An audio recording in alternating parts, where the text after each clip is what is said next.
Okay, Cameron, okay, it is 6 o'clock. I will call to order the Plainfield Charter Township Board meeting for May 9th, 2022. Before we begin, Kathleen Postmus is not here tonight, so I would nominate Kathy Beatty as the clerk pro tem for tonight's meeting. A second? Thank you, Susan. I'll second it. Why don't we do a roll call vote there? Frank. Yes. Jack. I need for last name, Yes. sorry. Morrow. Yes. Kathy, yes? Yes. Tom? Yes. Okay. We'll begin our meeting with invocation and pledge of allegiance led by Kathy Beatty.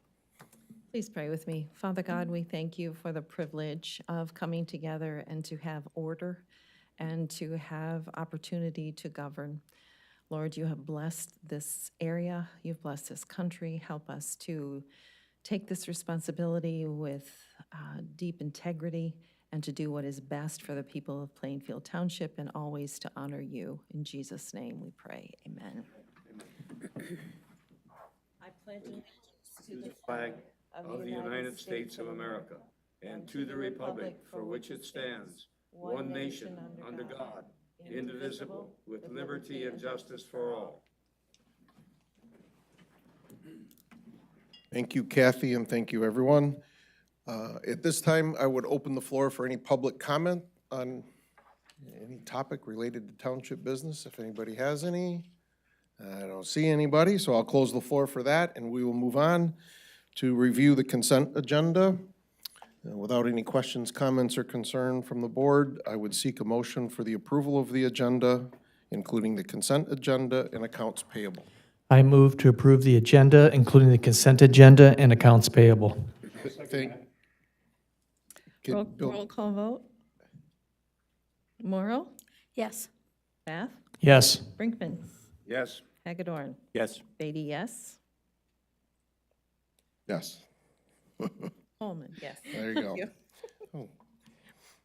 Okay, item 7 is quickly upon us, so Cameron, would you like to introduce the first item? Yep, absolutely. We have a few of our staff here tonight, including Don Petrovich from the water plant, who's got a guest with him. So Don, I'm going to let you go up to the podium and talk about our most recent award.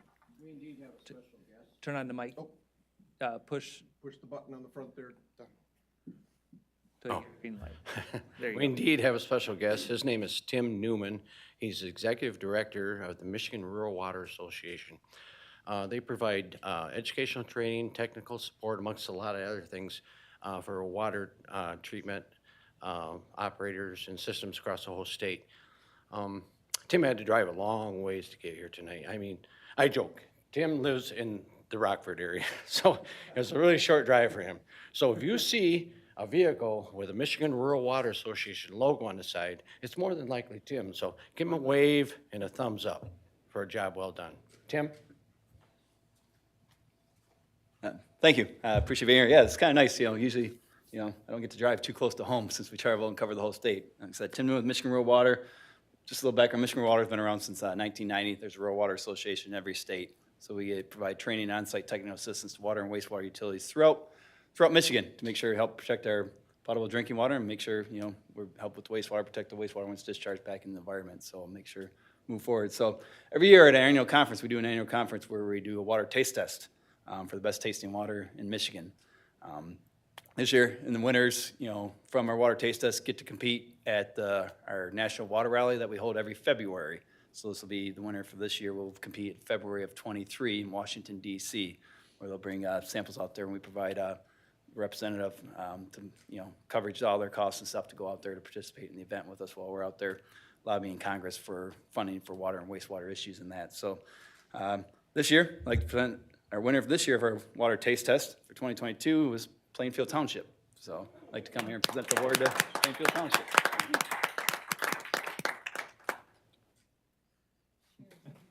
Pretty heavy.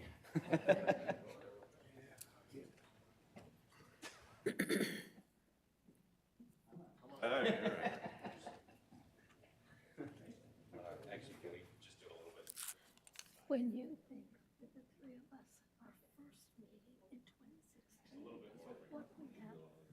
you too. Our first meeting. And we made it, you know.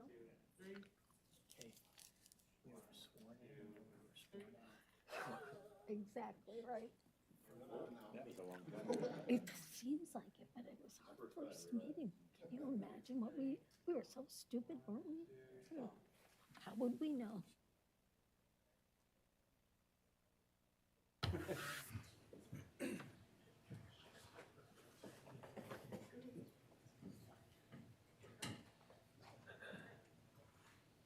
Okay, next up is the annual report from the KDL folks, Tom? Kent District.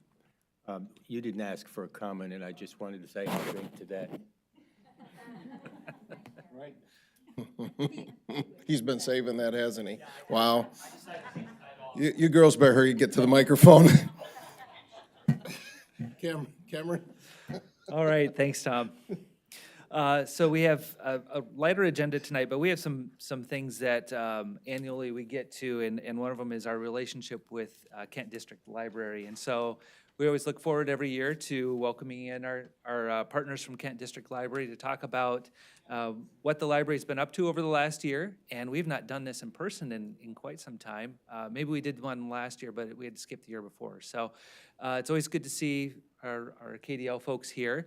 And so we'll give them each a chance to introduce themselves and talk about what's going on at KDL and what they see coming up in the next year. Take it from there.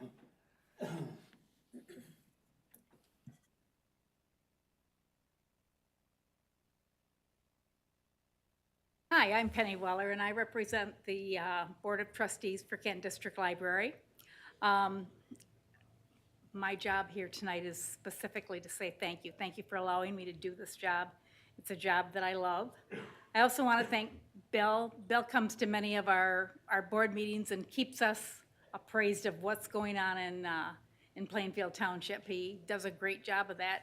I'm particularly proud of that because Bill is the only out of all of our cities and townships in Kent County. Bill is the only one that shows up. So I'm always, yay, Bill. Thank you so much for that. I appreciate it, Bill. Thank you. KDL is doing so many exciting things. One of the things that I'm most proud about this year is the fact that on Martin Luther King Day, all of our employees did some kind of a service project. Instead of going to their regular job, they did a service project someplace in Kent County. And I think that it just made such a big difference, and everybody felt really good about the fact that they had the opportunity to do that. So thank you very much for letting me do my thing, and J.C. Cooper is going to come up and give you some nuts and bolts of stuff here.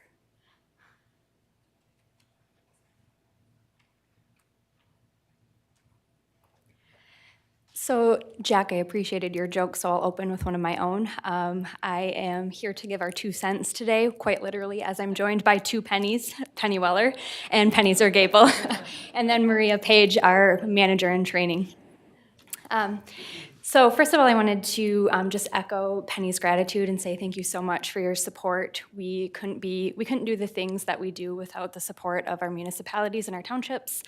And I just wanted to say it is such a beautiful day, and it's really nice to be back in person. We did come back, I think, in 2021, virtually struggled a little bit. I think we're beyond that now. So I'm J.C. Cooper. I am the Director of Projects and Planning at Kent District Library, and I'm also a Plainfield Township resident. I live over by Northview High School, over on Airway, and I love the Northview Plainfield community. I hail from the UP, so community is very important to me, and I really like that close-knit sense of community, and I'm just thrilled with my neighbors. I'm thrilled with the assets of the community, one of which I consider the library. So I'm here to kind of talk about what the library is doing strategically, what our strategic plan looks like for the next couple of years, and what you can anticipate our focal areas to be. So in January 2020, we embarked on a new strategic framework Turns out that it was a really crazy time to start a strategic plan, but we are thrilled with kind of our takeaways from that. We wanted to focus on 3 key areas, the first of which was equity, diversity, and inclusion.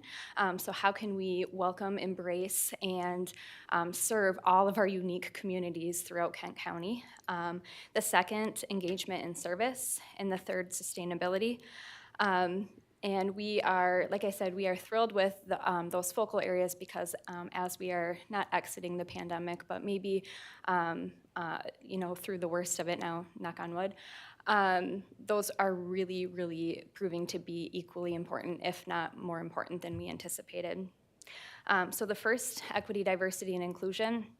We have been training all of our staff throughout all of our branches on a platform called Paradigm, which helps train on implicit bias, just to make sure that everybody who comes into our library feels welcome and seen and heard. And another goal we have this year is to add some kind of fun experiences for adults and families alike during our Summer Wonder program, which has historically really focused on children's events. We want to kind of reinforce that the community is a place for families, adults, everyone, not just children. So you can anticipate some new fun programs that involve music, dance, and stories from all over the world. So we really hope that you feel encouraged to attend some of those. Our next pillar, which was engagement and service, we really wanted to take a look at how COVID-19 has impacted service. Service has been very interesting the last few years, as I'm sure you've noticed. A lot of people have been kind of in a self-preservation mode, and so we're asking ourselves, how can we more authentically connect with everybody that comes into our library, and how can we make sure that everyone's aware of all of the many services that we provide, both physically and digitally. I'm sure you've heard of something that we've done, and you said, oh, gosh, I never realized the library did that. So we're coming up with kind of a tactic to really get to know people when they sign up for a library card. So that way we can, instead of shout at them all of the many, many services that we have until their eyes glaze over or not tell them anything at all, we can find that happy medium of trying to find services that align with what they're actually at the library for. So that's one of the projects I'm most excited about to work on this year. And lastly, sustainability, not just in the sense of being green or recycling, but in a sense of making sure that our funding and our processes are sustainable and can weather any change that they go through. We have seen a lot of changes, so we want to make sure that they can withstand our ever-changing world. So one key initiative under this pillar for 2022 will be to assess and refine how we purchase materials for our collection. We are a popular materials collection. That means we try to buy in bulk the things that are popular and will circulate well.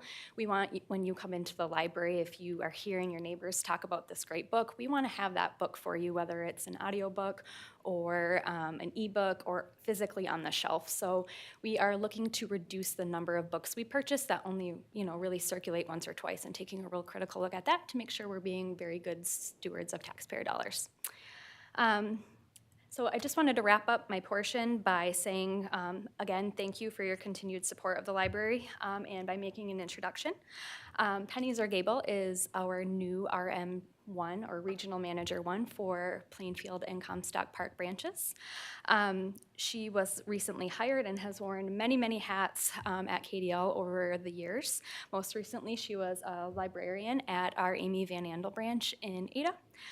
Penny is highly regarded by her colleagues, and she's known for her genuine ability to connect with people, and her can-do positive attitude and her ability to get things done. I've worked with her on quite a few projects, one of which was the KDL Core Collection, which is a patron favorite. It's a set of books that we have at the library that are highly reviewed and highly circulated, and that was kind of one of her big projects here. So without further ado, I'll hand things over to Penny, who will talk about things going on in the branches. Thank you again for your time. Thank you, JC. I'm going to be really loud. JC is talking about all the great things we're doing and all the changes with COVID and everything, and I'm going to start by saying the more things change, the more they stay the same at Plainfield, because for me it feels like coming home. 20 years ago, I was assistant manager there under Dave Strecky, and so many of the beautiful bones of that library are the same. The fact that it has so much space for the children's area and the adult area is separate, so we can have nice, loud, noisy playing children on one side and adults studying and working hard on the other. Has always been one of the best reasons for me to love that branch of all the many, many branches that I've worked in. And I was asked to say some exciting services that we have going on at Plainfield. And again, I would say that's coming back to kids' story time. That is still the most loved, the most popular, and if you've ever seen kids getting excited to go into story time by Susan stopping at our front door and ringing all of our bells, because they're so excited to come. It fills me with joy every time to know that they're coming in to read the books and to learn and to also meet friends and have the community come together in our library. And story time will always be the center of my heart in libraries. But also for the older people, I've gotten to know some at Plainfield in my short time there training, going into our bookstore every Tuesday and sitting with the ladies in Sit and Stitch. There's always 10 or 15 there working on crocheting and needlepoint and talking. And if I go in there and ask them to show me what they're doing and what they're working on, they will not only show me, but they will usually give me a cookie. So again, we've got community coming together of all ages in the library. And also what is changing is the popularity of our study rooms that we have at Plainfield and our workspaces. I think this has been taking off before COVID, but post-COVID, it's skyrocketed. People need another place to do their work. Someplace with good Wi-Fi, someplace without pets who jump through their Zoom meeting. So our rooms are now reservable online. So people can reserve a room to come and do their work, take a Zoom meeting, interview. All of things are happening at the Plainfield Library for our working community. And also, if you've been there lately, most times every table in the adult area is covered with someone working hard on something. There's a lot getting done at the Plainfield Library.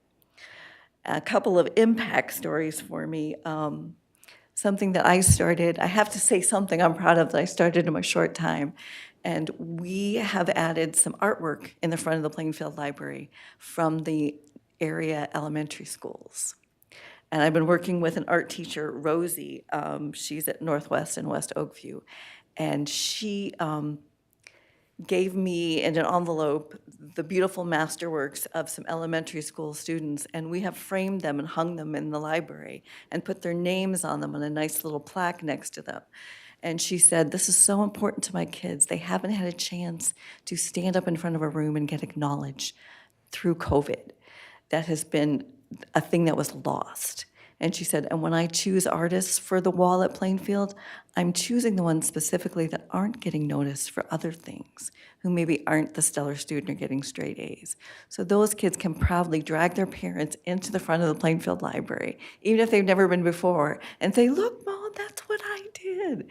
And that's very exciting to see, and they're so excited to come in and show. But more than my little project, I am so proud of my librarians at both the Comstock and Plainfield branches, because not only do they meet the community in our library, they go out into the community more than any library I've ever worked in. We have our librarians going into the schools to help teachers with literacy. They're going into West Oakview, North Oakview, East Oakview, Highlands Middle School, Crossroads Middle School, Northview High School, Pine Island Elementary School, Stony Creek Elementary School. They're going on a regular basis. And not only are they helping the teachers with literacy and reading, but they're also meeting the students, again, part of the community. So when that shy little boy comes into the library, maybe for the first time, he sees Miss Lisa, and he says, I saw you at my school. And they immediately feel home and a sense of community there at our libraries. And I'm so proud to work there and so proud to be chosen to manage the two branches. And I know you're concerned with the overturn of managers. Just try to get rid of me.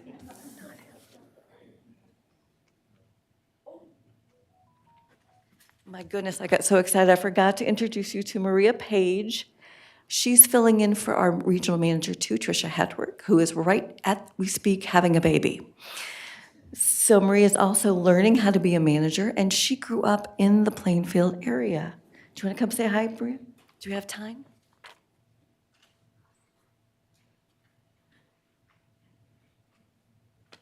Hi, everyone. I'm Maria Page. I just started 2 weeks ago, covering for Tricia Hedrick, who just started her leave. And it's true, she's having a baby soon. So, I have been at KDL for 10 years, and I actually started at the Plainfield Township Library as a shelver under David Strachey. And since then, I've kind of worked my way up to every position, up to librarian, and now recently, excited for this opportunity for regional manager in training. And I'm just super stoked to work in the community I live in. I actually hail from Comstock Park, so a little shout out to the small community over there. I'm just looking forward to the summer. The librarians are hitting the ground running. They are so excited to just bring back all the programming. Everyone has this vibe that it's going to be just very exciting and a busy library this summer. And so I'm there to make that job as easy as possible for them and wrangle the schedule. And so that's what I'm planning to do. I'm excited for it. Thanks. Right, Penny, JC, Maria, thank you for what you do. Make sure you share with your team. Thank you to them. Really exciting to hear what you're doing in the schools. Our kids need a lot of attention right now, as we all know. So thank you on behalf of the board, I'm sure. Jack, do you have another corny joke to throw out here? No, actually. Okay, good. This is for Penny Weller. A few months ago, there was a meeting at the Krause Memorial Library. There was some residents that had wanted to get out of the KDL, and I don't know if you're aware of it or not. At that meeting, and I'm getting this maybe second or third hand, but I wanted to set the record straight, so I'm asking. That meeting, there was some kind of discussion about a reduction in millage. Can you speak to that? And if that's in fact the case, does that include Plainfield Township? It would be county-wide, and yes, they are discussing how much we could reduce that millage in our next millage election, which is 2024. Okay. And yes, it would county, everybody in the county is equal. Yep. Okay, I just wanted to comment. I have used the library quite a bit. I go in there and read the Wall Street Journal, and I bought your used books, and I'm now reading an ebook from your library, so, our library.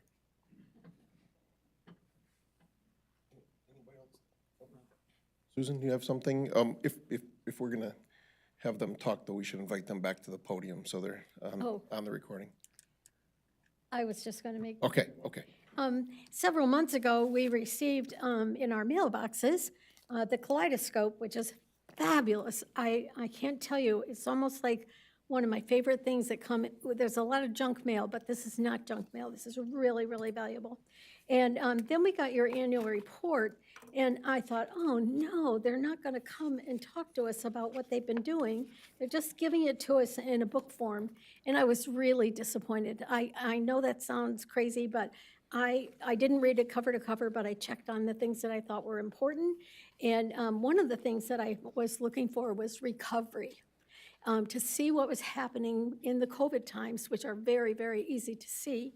And then were the bars inching their way, or were they really filling in fast and you were making a very quick recovery? And I have to admit, I didn't check on any other libraries except Plainfield's, Comstock Park and the Plainfield branch. And I was just absolutely thrilled to see what I thought was a very positive recovery. And I was keeping in mind the librarian issue and things like that too. So I was really concerned. But on page 5 of your annual report, I wanted to compliment you on when someone does something nice for the library. It's so many people see it or use it and don't know much about it. But in fact, I really appreciated the fact that you take time to say who gave it and how it's being used. And for those of you who, this is just a short paragraph, okay? Reading bells are installed at Plainfield Township Branch. This colorful, interactive work of art was generously donated by Art and Joanne Spalding in memory of their son, Douglas. The Spalding family loved the idea of having bells outside Plainfield Township branch. Historically, bells have been used to draw people's attention to something. Churches and schools use them to draw people in. Patrons of all ages are invited to ring the bells when they visit the library. And I was telling Penny, I saw a little girl ringing the bells with her mom. And I got out of my car and I walked to the door and nobody was watching. So I rang the bells and it was very, very cool. And then tonight I learned that the Spalding family has donated bells at Comstock Park also. So go ring the bells, guys. They're just doing an outstanding job. Thank you for all you do. Okay, everybody all set? Bill? I just wanted to congratulate him on that bookmobile. That's still running, isn't it?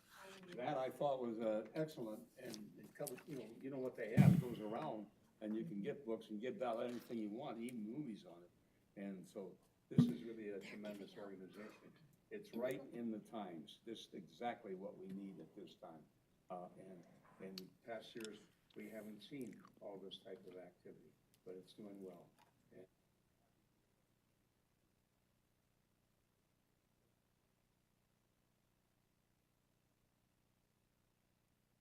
Okay, all right, all set? Good? Okay, thanks again, ladies. Thank you. Okay. Cameron, the floor is yours. Okay, a few things, since we have a little bit of time tonight, a few things to bring you up to speed on. First of all, hopefully you all found in your home mailboxes the latest Plainfield profile. Got that at home? Good. All right. Well done, Max. We got that.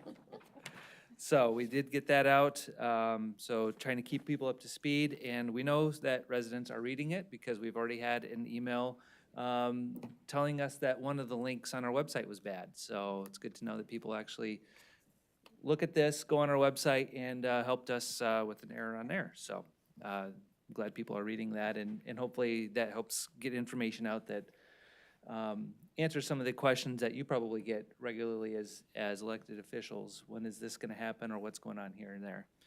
A couple things to keep you up to speed on. This afternoon, Rick and I had a meeting with some folks from Plainfield CRC regarding the drainage around the church and the area to the south. You may recall, we've talked about this once or twice before. Rick and I met with a number of residents in here back in February to talk about what to do with drainage, and this is an area, and I can pull up the map here. So if you can picture the area, this is Rogue River Drive, Cuts Hill Drive. Here's the Plainfield CRC, and it's really the area from the church down through here. And I'll zoom in a little bit here. The issue is the drainage it generally runs from north to south along Cuts Hill here as it runs downhill. The water was designed to go basically along the road until about here, and then it came, you can see it from Cuts Hill, there's a little bit of a drainage swale that goes along this property line and then in the backyards. But over time, that swale has been filled in with trees, with fences, with sheds. You know, as people use their backyards, they add things that most people have in their backyards, but that's where the water is intended to go. And there's actually an easement for, I believe, is it 20 feet? 10 on each. Okay, so 20 total, 10 feet on either side of this line is intended as an easement for water. You can see that there's sheds in the way, there's trees, you can see fences that go up to the property line and actually follow the line. All of that blocks the flow of the water, which creates a backup in this area. So there's, with especially as much rain as we had in April, not that we had any massive flash flood events, but we had enough sustained rain that these areas are getting a lot of standing water, and residents are not pleased about that. So we're in talks with a lot of the neighbors and the church about how best to approach that. The Drain Commission's office has been involved as well. The challenge has always been what is the best fix and what might it cost? Most of the property owners understand that the cost will be special assessed on those if there's a drainage district formed. The question is how much. So probably the best way to approach this, and I do anticipate we will get a formal letter request from one or more property owners in the next month here. One approach that Rick and I talked with the Drain Commissioner's office and members of this church, including a member whose name is Bob Vandermeer. Familiar with that name? Heard that one before? Used to be the consulting engineer for Plainfield. And talked about doing a pre-study, and this would be something that the township would engage in to take a look at the area, figure out what may be the best course of action to fix this, because it might not just be running the water the same way it is now. There may be various options, or even if the water does run the same way, does it run on the surface? Does it run in a pipe underneath? There's a number of options, and what the estimated cost might be.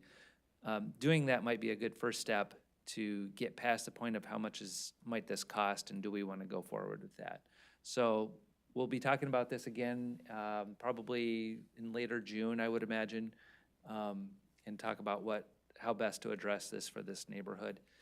The problem is you've got a number of property owners that, under the current situation, really to gain compliance the way it was established, you'd need to have voluntary compliance or basically neighbor suing neighbor over this issue. It's not the way we set them up anymore for obvious reasons. This is just not a good way to structure a water course through a platted neighborhood. But that's the way it was done, and that's what we're dealing with. So, Question? yeah. Should there have been notice of the deed something in there talking about 10 feet of their backyards in their deeds? It's recorded in the deed. Oh, it is? That requires someone to actually know that it's in the deed and recorded, and quite often, and a lot of these homes, I think, were built in probably the 80s, I would imagine, or older than that, earlier than that. So a lot of these are not currently occupied by the first homeowner, right? They've been sold a time or two, and maybe even the first owner put in a shed or a fence or a tree or some other landscaping element, and there's really no reason the second owner would suspect that would be in violation. That's how they bought the home. So these things happen over time. It was not set up legally for any outside entity really to regulate it. The township doesn't have a right to go in there and say, take down that fence. Neither does the drain commissioner. At least we don't have any more authority than their neighbor does through a lawsuit. So it would really take a court order to really make that happen, and that would be about the ugliest scenario I could imagine. So outside of voluntary compliance, which just doesn't seem likely at this point because not everyone is equally impacted by this, what we see as the best course of action is for the residents to petition the township to petition a drain commissioner for a public drain. It's a process that will take some time, take some study, but long-term, that's the best solution. So a couple of meetings ago, we had talked about that would require a resident to bring the petition forward, and maybe the church, because there were so many people there, maybe they would be the one. Who's going to pay for the study? So my suggestion is that we do have a stormwater fund that we front the cost out of the stormwater fund, and then should a drain be established, then that be incorporated into the assessment of the drain. The study Okay. would be assessed. Now, we do take the chance that if no action actually, if no district is ever created, the township may just eat the cost of that study. But we're not talking about a substantial, we're not actually doing the engineered drawings of a solution. We're just doing exploratory, what are the options, what might they cost? And should we wait for somebody to bring a petition before we do the study so that we're not out any money? We don't have to. What Rick and I have felt, it's best to make sure that there are residents who are concerned enough to actually come forward and put this in writing, so that we know that we're responding to the request of property owners and not, I guess it's a perception that the township would be forcing something on them. So at this point, we know there are a number of concerned residents in this area, probably enough that we could move forward with this. But we haven't received anything in writing at this point. So you're still saying maybe do the study before we receive something in writing? I'm saying we would wait until the residents or property owners officially petition us Okay, to do that's- something. and That's then- what I was, that was And my, then do that study, and then the outcome of that study might lead to petitioning the drain commissioner to follow up on that study. that was my question. So petition before the study Yeah, so if we. by the so residents? They come to us in writing. Yep. We do the study. If the study says we think that these are the best options and this is a reasonable cost, we talk with the residents again and say, is this what you were thinking? They say, yeah, this seems reasonable, and then we petition a drain commissioner. Okay, yep, thanks. Any other questions on that one before I move on? It's kind of a messy, complicated issue, but we'll work through that as we work to address their concerns. A couple other items, another utility item to bring you up to speed. So as prices for various things are accelerating, materials are hard to find, I'm sure you, like me, are concerned about, how are project costs going to go going forward, especially things like the Wolverine settlement where we have a fixed amount of money. So I did talk to Kevin Gritters the last couple of weeks about how are we doing overall. We had $69.5 million to accomplish X amount of work. And the short answer is we're in really good shape. At this point, and we've contracted out all the work for this year.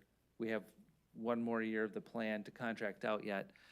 But assuming that all the rest of the work comes in at the estimated price, and I know that's a huge assumption right now. We'll see how that actually falls out. Right now, as we sit right now, the amount of work is 55% complete of the entire work that we had to do. The amount of budget we've spent is 42%. So we're ahead of the game. Yep, and so if we start to see price accelerations really start to hit us in the next year for materials, for labor, whatever, we have some cushion built up now because we did receive some very good bids on the front end. So just want to put your mind at ease so you can rest well at night that we're in good shape right now.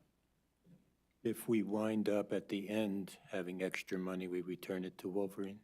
The terms of the settlement, the township will receive $69.5 million regardless of the cost. And that was the trade-off, us assuming that risk of what might happen, and the ink was hardly dry on the agreement and we had a pandemic, right? So what might happen, really could have happened to us. And then, hyperinflation is on some of these products.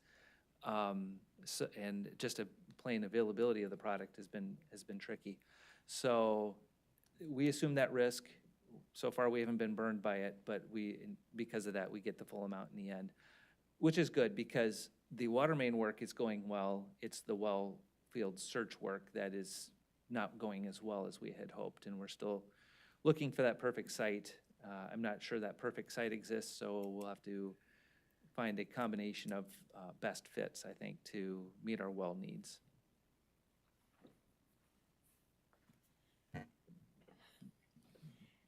Part of the reason that I thought that we might have this cushion is outstanding leadership on the part of you and everyone affiliated with the water department, and the giving people the ability to use their head when they see fire hydrants for sale and back up, go buy a room full of fire hydrants or a room full of something else. Because a couple years ago when Matt started telling us what he was stockpiling, that was awesome. At the time, who needs 423 meters? But he knew he had the backing of the leadership and of course the township board, I'm including in that. But wise decisions were made a couple of years ago, and I don't know who saw the handwriting on the wall, but I'm really glad that nobody had to somebody had to go to talk to this person, and then this person, and then this person, then bring it to the township board, and blah, blah, blah, blah, the whole thing. Somebody used their head and got permission from the leadership, and I'm really, really proud of that kind of a management style involving every single one of the people in the department and up to the township board, because we've supported that kind of philosophy too. Congratulations again. Okay, last item on my list. We're in good position for Versluis Park to open up, I believe, this weekend. So I think we're targeting being open by Saturday. So just as the weather is ramping up, people will be looking to get outside and enjoy those amenities. I don't know if anyone will be swimming yet this weekend. Well, the air might be warm, the water won't yet, so. But that's coming along, and if you haven't had a chance to check it out, drive by. We've got the new sign in place, so that will be helpful too, to help residents understand when it opens, when the hours are. It really dresses up the place too, trying to improve the appearance of that entry into the park. That's all I have. Okay, Question? thank you. Oh, Sorry. I was driving on Childsdale, and part of it is paved, but I hadn't gone all the way down to the bridge. Can you report on anything on that? I had this similar experience last week. I had just emailed the road commission folks to set up a meeting to talk about when we might be able to get to Childsdale, and then I thought, well, I better drive on it to see what condition it's in. And yeah, it has a new coat of asphalt all the way from 10 Mile to not quite to Cuts Hill, but getting pretty close to it, at least the parts that need it. That was all patching work by the road commission. So that was not a part of our local road plan, but they did give it some attention, which will hold off a larger reconstruct for a couple more years. So That's great news. okay, thank you. We'll move on to board comments. If anybody has any left. Frank? Just a reminder that we have an infrastructure meeting on 8 a.m. on Thursday, or we don't? Cancel. Okay. I didn't get the memo. I was going to invite people. Don't come. We won't be there. All set? Okay, Jack? Oh, I'm passing down a recognition banquet folder. As you know, I'm a board representative to RACE, Rockford Area Community Endowment, and the area that this includes is all of the Rockford School District, which is Algoma, Cannon, Cortland, Plainfield, and Rockford. And this is a brochure from the recognition banquet, which takes place every 2 years. And what they do is they ask for nominees for anyone who has been instrumental in helping their community. If you look at the back, you will see past recipients, and if you look down a ways, you will see Wendell and Donna Briggs from our township. And so 2 years from now, there will be another recognition banquet. This was a gala affair, and you can see the program on the inside. I don't know if you remember my reporting on the Rockford's Got Talent show, which was also a fundraiser in January. Lily Harper from Rockford High School was the student winner on that, and she actually performed at this gala on Friday night. Great voice. She was great. And then RACE is also giving, for the first year, away a $2,000 scholarship to any Rockford graduate who writes essays, and Blake Carlton was also at the banquet, and he was recognized. So I just wanted to give you all a copy of it. It was a great affair, and pleased to report that RACE now has around $700,000, which we are keeping for variety of causes, including the Krause Library. And I suspect that when we are requested, we'll probably support the Rockford Band to go to the New Year's Day festivities in California. So, Okay, thank you, Jack. Susan? Okay, thank you. Kathy? I missed the last board meeting because I was in training for the trustees down in Lansing and learned a lot of great information and have shared some of that. And I have some notes to share with all of you that I neglected to bring tonight, but I will get them to you. So appreciate the meeting tonight, appreciate time to honor and appreciate those like our library and our water and our folks with the water department. So good meeting, and I'll be glad when Kathleen is back and she can take over her wonderful job of being clerk. did a great job. Thank you, Bill. I had a question from Cameron, a couple of them actually. What about the extra wells that we're drilling now to get a better water supply? Is that still in going on? Yeah, so we have the, what we call well 17, we drilled this spring. It's in a testing phase, so we need to get it approved by Eagle before we can put it online. So that's the phase we're in right now. Given how long the process has been taking, I don't know if we'll be able to use it till maybe September, Rick? Not this year, basically. It takes a while to go through the testing. Right. So, yeah, that's in place, and now we just have to wait for it to get tested and approved before we can put that into use. The second thing is our new electrical system that's to be floating out there on the pond out there. And when's that coming in? Good question. That is also waiting for Eagle permits. We have Eagle holds us up a lot, so they. So they have their interconnect agreement with Consumers Energy. So that was the first hurdle. They had to get, even though we're going to use all the power, we plan to use all the power at our power plant, anything that touches the grid needs to have consumers' consent. And so they have signed off on that. The next step is state regulators. So they're working through that right now. Once they get through that hurdle, then they can move on and start talking about construction timeline. Very good. The last thing that I want to speak on is, of course, the Memorial Day commemoration services. That's coming along very well. We've got everybody lined up now pretty much, including a 60-piece band. So yeah, bring along your earmuffs on that line. But they will play a medley of the military tunes.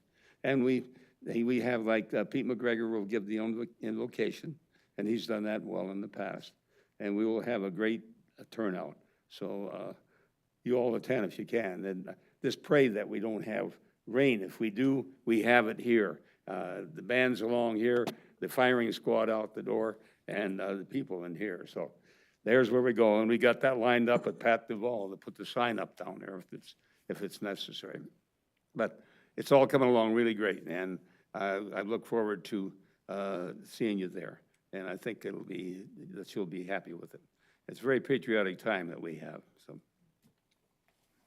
Okay, thank you. I'll just share a couple meetings we've been at recently, the state of the county. I just think everybody should realize how blessed we are to live in Kent County. They're very good stewards, just like we are in this township. So I guess the state of the county was strong is the best way to summarize all that. They had a really nice event at the Meyer Gardens. And then today we had the supervisors meeting, and the sheriff's department did a presentation there with the sheriff and undersheriff and a couple captains. They face the same struggles everybody else does, attracting help and keeping help. But very interesting moments and time spent with them today, well over an hour. Good information shared. So that's about it. I don't have anything else. So with that, we are adjourned.